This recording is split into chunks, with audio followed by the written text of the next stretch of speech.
అమ్మా క్షేమ బాగా తలనొప్పిగా ఉంది, ఒక కాఫీ పెట్టమ్మా. సరే అత్తయ్య. ఇదిగో మావయ్య గారు వచ్చారు, ఇద్దరికి కలిపి ఒక కాఫీ పెట్టు. సరే. అబ్బా కడుపులో ఏదో తిప్పుతున్నట్టుంది క్షేమ, ఒక కాఫీ పెట్టి తగ్గిపోద్ది. ఓకే అత్తయ్య. అయ్యో ఏంటి అప్పుడే అయిపోయింది, అమ్మో టైం 4 అయింది, వెంటనే కాఫీ పెట్టు. పెడుతున్నాను అత్తయ్య. అమృతం ఎంత తాగినా దాహం తీరదు. అబ్బా క్షేమ బిస్కెట్ని కాఫీలో ముంచుకు తింటే అద్దరిపోద్ది, ఒక కాఫీ పెట్టవా. ప్రశాంతంగా యాపిల్ని కూడా తినవట్లేదు. సరే అత్తయ్య.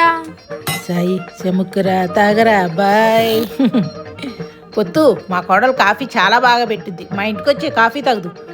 క్షేమ 2 కాఫీ పెట్టమ్మా, పొత్తు వస్తుందంట. ఇంకా చాలు, నా వల్ల కాదు. పొద్దున్నుంచి కాఫీ కాఫీ అని చంపేస్తున్నారు.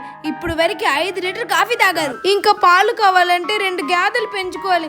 ఇది నా వల్ల కాదు, నేను పుట్టింటికి వెళ్ళిపోతాను. అయ్యో క్షేమ ఎందుకమ్మా అంత పెద్ద మాటలు, ఈ రోజు నుంచి నేను కాఫీ తాగడం మానేస్తాను, నన్ను క్షమించు. అయ్యో సారీ, అంత పెద్ద మాటలు ఎందుకు? సరే గాని ఒక టీ పెట్టమ్మా.